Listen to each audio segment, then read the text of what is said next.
رات گہری ہو چکی تھی۔ خاموشی کا راج تھا۔ ہر طرف سکون کا عالم تھا۔ مہرو اپنے کمرے میں بیٹھی پڑھائی میں مصروف تھی۔ اس کی بڑی گہری آنکھیں کتاب کے ورقوں پر جمی ہوئی تھی۔ چہرے پر سنجیدگی اور ذہانت کی جھلک نمایاں تھی۔ لمبے سیاہ بال کندھوں پر بکھرے ہوئے تھے جو زرد روشنی میں چمک رہے تھے۔ اس کی نزاکت اور خوبصورتی میں ایک الگ ہی معصومیت تھی۔ سفید لباس میں وجہ سے چاندنی رات کی تصویر معلوم ہو رہی تھی۔ کمرے میں ہلکی زرد روشنی پھیلی ہوئی تھی اور باہر سے آتے ہوئے پردوں کو ہلکے سے جھولا دے رہی تھی۔ مہرو گہری سوچ میں تھی کہ اچانک موبائل کی گھنٹی نے اس سکوت کو توڑ دیا۔ مہرو چونک گئی، دل دھڑکنے لگا۔ گھبراہٹ کے عالم میں اس نے جلدی سے موبائل اٹھایا اور اسکرین پر نظر ڈالی۔ نمبر اجنبی تھا۔ وہ لمحے بھر کے لیے ہچکچائی، پھر برابر کے کمرے میں سوئے اپنے والدین کا خیال کرتے ہوئے فوراً فون سائلنٹ کر دیا۔ اب کون ہو سکتا ہے؟ اس نے زیر لب خود سے کہا۔ چند لمحے رکی، پھر کانپتے ہاتھوں سے کال ریسیو کی۔ ہیلو، اس نے آہستہ آواز میں کہا، جیسے اپنی آواز کو دبانے کی کوشش کر رہی ہو۔ دوسری طرف ایک گہری پراسرار آواز سنائی دی جو ہمیشہ کی طرح نرمی اور ایک عجیب بے باکی کے ساتھ بول رہی تھی۔ اتنی رات کو بھی جاگ رہی ہو؟ تمہیں آرام کی ضرورت ہے۔ مہرو کے ماتھے پر شکنیں بڑھ گئی۔ اس کی آواز میں سختی آ گئی۔ تم کون ہو؟ روز نئے نمبر سے کال کیوں کرتے ہو؟ کیا چاہتے ہو تم؟ آواز میں وہی سکون اور چالاکی تھی۔ بس تمہاری آواز سننی تھی، کچھ اور نہیں۔ مہرو کے صبر کا پیمانہ لبریز ہو چکا تھا۔ اس نے غصے سے کہا، کیا تمہیں شرم نہیں آتی؟ تم مجھے پریشان کر رہے ہو اور میں یہ سب برداشت نہیں کروں گی۔ اگر دوبارہ فون کیا تو پولیس میں رپورٹ کر دوں گی۔ دوسری طرف ہلکی سی ہنسی سنائی دی، جیسے وہ اس کی دھمکی کو سنجیدہ نہیں لے رہا ہو۔ تم غصے میں بہت خوبصورت لگتی ہو۔ مہرو کا دل غصے اور بے بسی سے بھر گیا۔ اس نے سخت لہجے میں جواب دیا، اگر تمہیں میری آواز سننے کا اتنا ہی شوق ہے تو یاد رکھو، میں خاموش رہنا بھی خوب جانتی ہوں۔ یہ کہہ کر اس نے فوراً کال کاٹ دی۔ موبائل کو میز پر رکھ کر اس نے گہری سانس لی اور کچھ دیر خاموش بیٹھی رہی۔ دل اب بھی تیز دھڑک رہا تھا، مگر اس نے خود کو سنبھالا اور کتاب کی طرف دوبارہ متوجہ ہونے کی کوشش کی۔ باہر ہوا ابھی بھی چل رہی تھی، مگر مہرو کے دل کی بے چینی اسے سکون سے بیٹھنے نہیں دے رہی تھی۔ وہ سوچتی رہی، یہ پراسرار آدمی کون ہے اور اسے کب تک یہ سب برداشت کرنا پڑے گا۔ مہرو نے فون بند کر دیا تھا، لیکن دل ابھی تک بے چین تھا۔ کتاب کے صفحات اس کے سامنے کھلے تھے، مگر اس کی آنکھوں میں الجھن تھی۔ ہر بار وہ خود کو پڑھائی پر مرکوز کرنے کی کوشش کرتی، مگر اس پراسرار کال کرنے والے کی آواز اس کے کانوں میں گونجنے لگتی۔ یہ کون ہو سکتا ہے؟ کیوں میرے پیچھے پڑا ہے؟ اس نے زیر لب خود سے کہا اور اپنی کرسی سے اٹھ کر کمرے میں ٹہلنے لگی۔ روشنی مدھم تھی اور کمرے میں پھیلا سکوت اس کے دل کی بے چینی کو بڑھا رہا تھا۔ کچھ لمحے گزرنے کے بعد اس نے سوچا کہ پانی پی کر خود کو پرسکون کرے۔ وہ دھیرے سے دروازہ کھول کر باہر نکلی تاکہ والدین کو جگائے بغیر کچن تک پہنچ سکے۔ مہرو کے نازک قدموں کی چاپ دبے دبے سنائی دے رہی تھی۔ کچن میں پہنچ کر اس نے گلاس نکالا اور پانی بھرنے لگی۔ اس کے ہاتھ کانپ رہے تھے اور دل اب بھی زور زور سے دھڑک رہا تھا۔ جیسے اس نے پانی کا گلاس ہونٹوں تک پہنچایا، اچانک کھڑکی کے پاس سے ایک سایہ سا گزرنے کا احساس ہوا۔ مہرو کا دل دہل گیا۔ گلاس اس کے ہاتھ سے چھوٹتے چھوٹتے بجا۔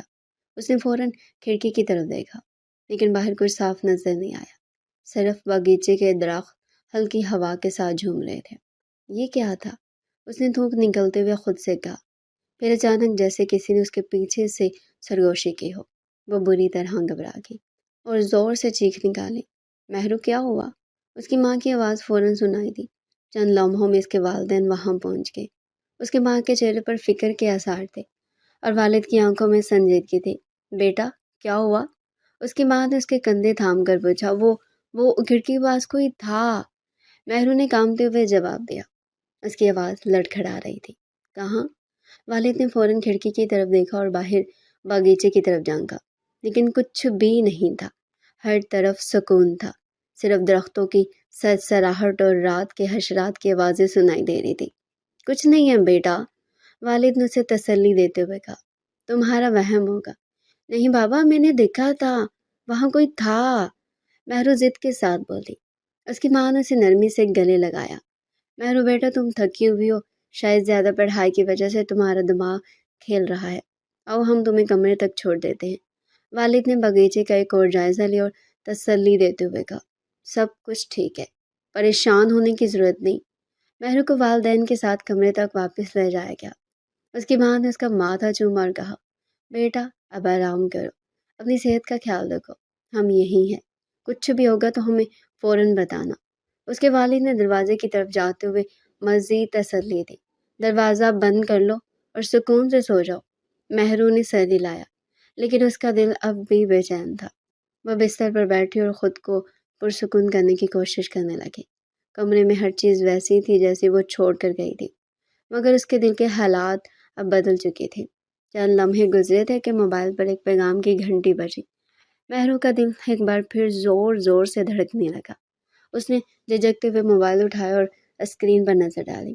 پیغام اجنبی نمبر سے آیا تھا، جان دھیان سے چیکھا کرو، نازک دل بند بھی ہو سکتا ہے۔ مہرو کی آنکھیں خوف سے پھیل گئی، اس کے ہاتھ کانپنے لگے۔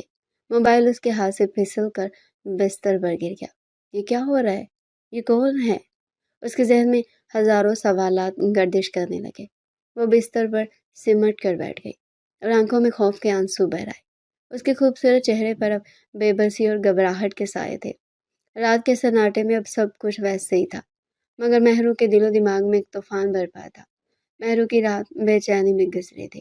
وہ کب نیند کے گوش میں گئی اسے خود بھی علم نہ ہوا۔ صبح جب آنکھ کھلی تو کمرے میں دھوپ کی ہلکی کرنیں کھڑکی سے اندر آ رہی تھی۔ آنکھوں میں رات کے خوف کا سایہ اب بھی موجود تھا، مگر اس نے خود کو سنبھالا۔ اس کی آنکھوں کے نیچے ہلکی سوجن واضح کر رہی تھی کہ وہ رات بھر پریشان رہی تھی۔ وہ خاموشی سے بستر سے اٹھی، چہرہ دھویا اور آئینے میں خود کو دیکھنے لگی۔ اس کے معصوم نقوش پر سنجیدگی اور الجھن کا اثر نمایاں تھا۔ وہ سوچ رہی تھی کہ اس کی زندگی میں یہ سب کیوں ہو رہا ہے؟ یہ کون ہے جو اس کی زندگی کو یوں پریشان کیے جا رہا ہے؟ مہرو ایک چھوٹے مگر صاف ستھرے گھر کی لڑکی تھی۔ اس کے والد مراد صاحب ایک معمولی نوکری کرتے تھے اور اپنی بیٹی کے خواب پورے کرنے کے لیے دن رات محنت کرتے تھے۔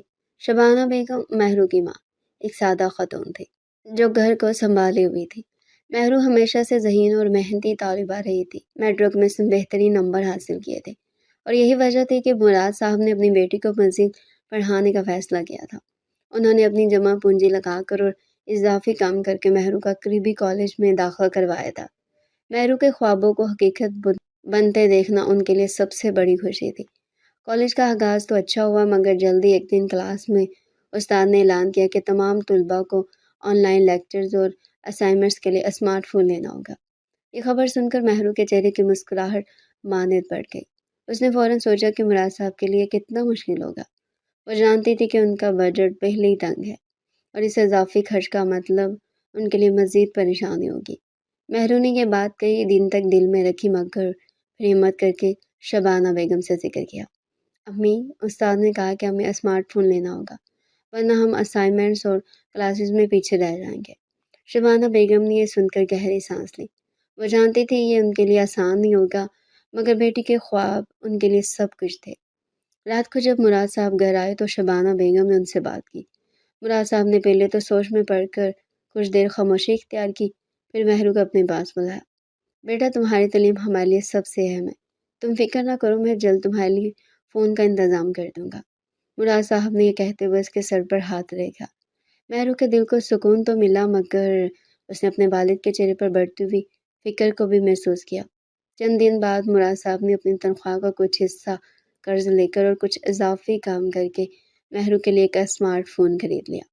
مہرو کے ہاتھ میں فون آیا تو اس کی خوشی کا ٹھکانہ ہی نہیں تھا، مگر ساتھ ہی وہ اپنے والدین کی قربانی کو بھی محسوس کر رہی تھی۔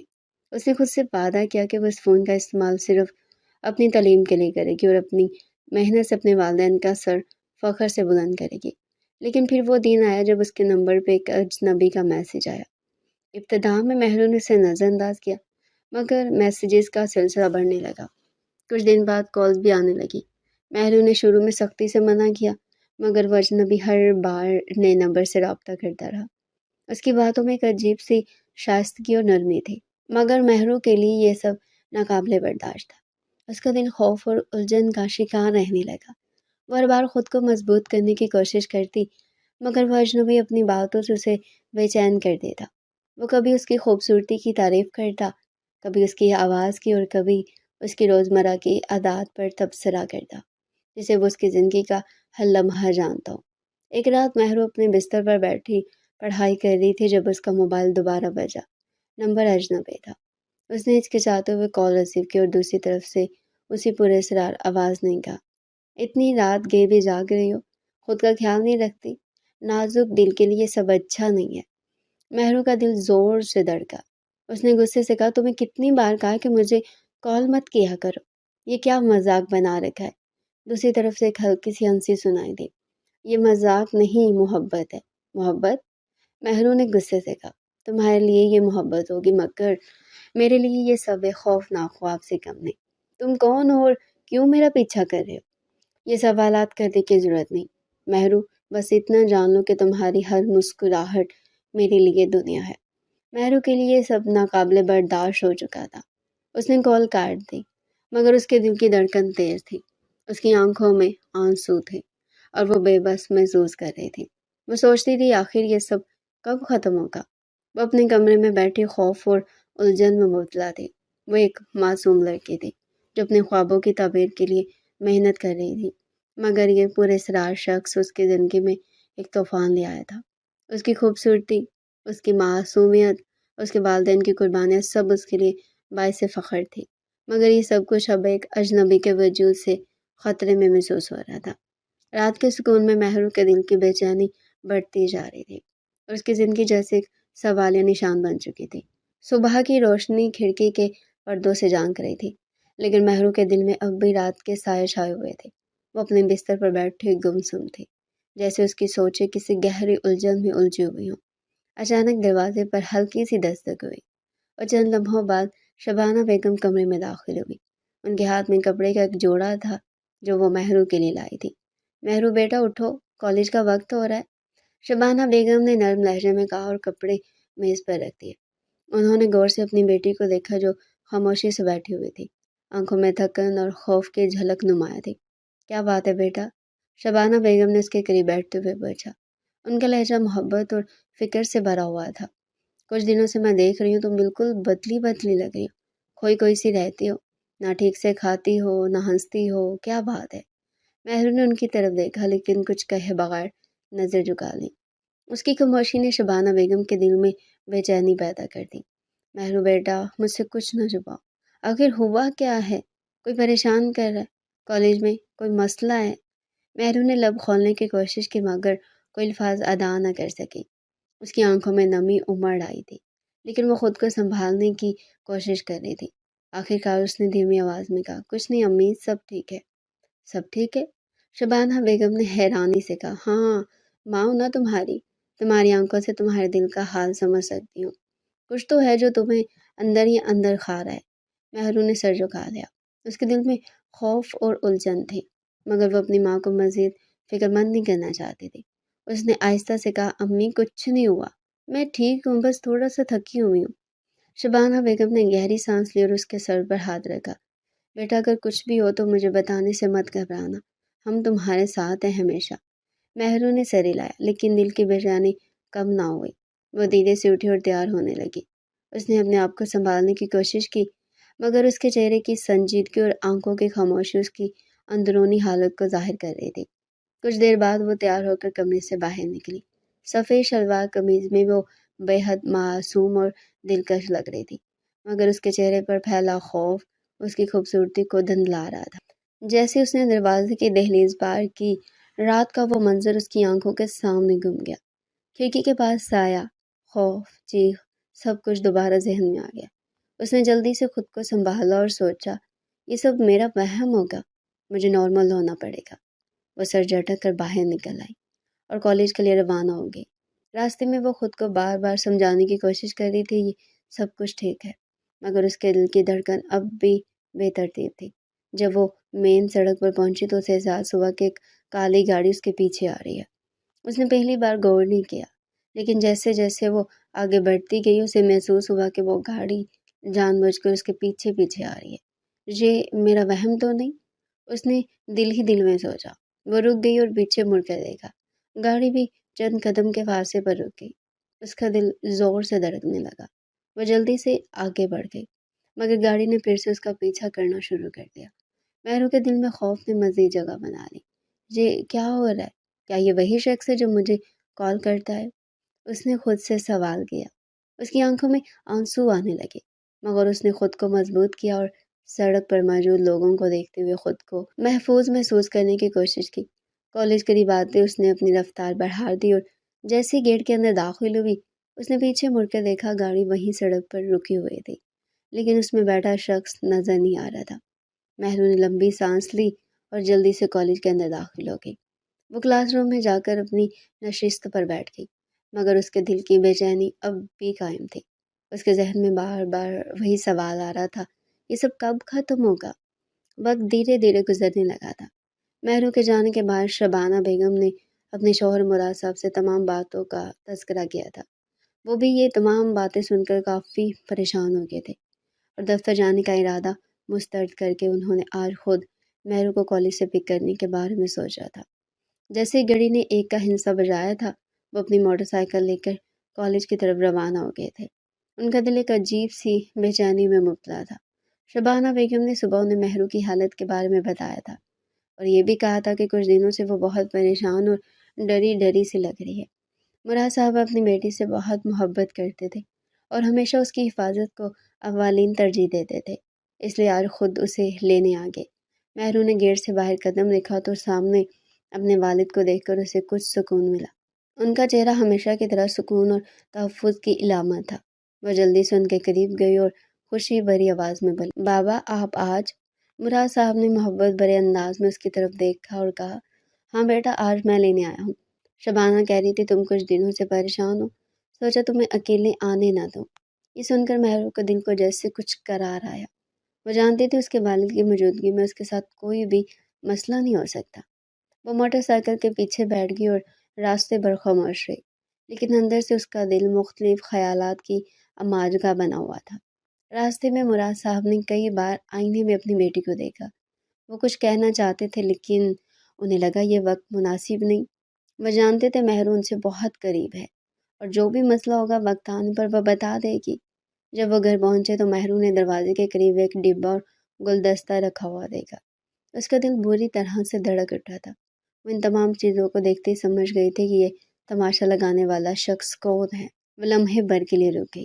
اس کی آنکھوں میں خوف کی ایک جھلک ابھری، لیکن اس نے فوراً اپنے کردار کو پاک رکھنے کے لیے اپنی ماں کو آواز دی، امی دروازے پر کوئی چیز رکھی ہوئی ہے؟ مراد صاحب جو اپنی موٹر سائیکل اندر کر رہے تھے اپنی بیٹی کی طرف بے ساختہ متوجہ ہوئے تھے۔ شبانہ بیگم عجلت میں باہر آئی تھی اور جیسے ان کی نگاہ دروازے کے پاس رکھے گلدستے اور اس ڈبے پر گئی تو وہ حیران رہ گئی، مگر کسی کی بھی نظروں میں آنے دیے بغیر جلدی سے باہر آئی اور چیزوں کو اٹھا کر اندر لے گئی۔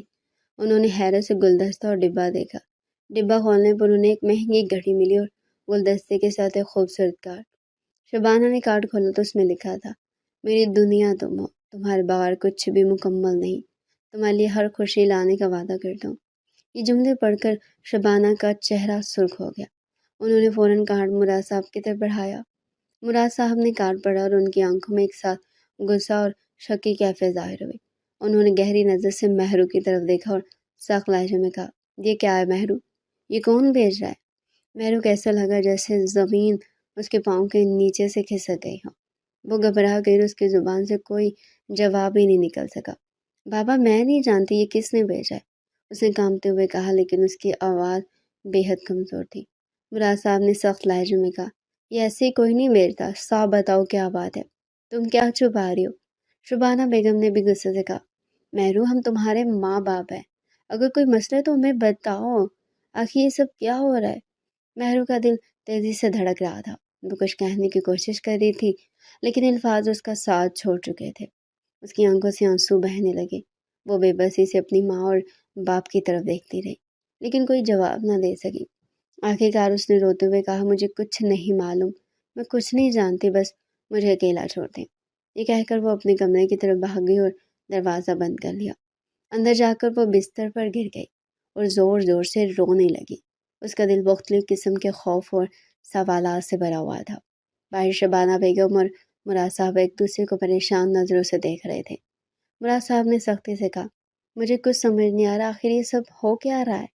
اگر یہ سب یوں ہی چلتا رہا تو یہ ہماری عزت پر بھی بات آئے گی۔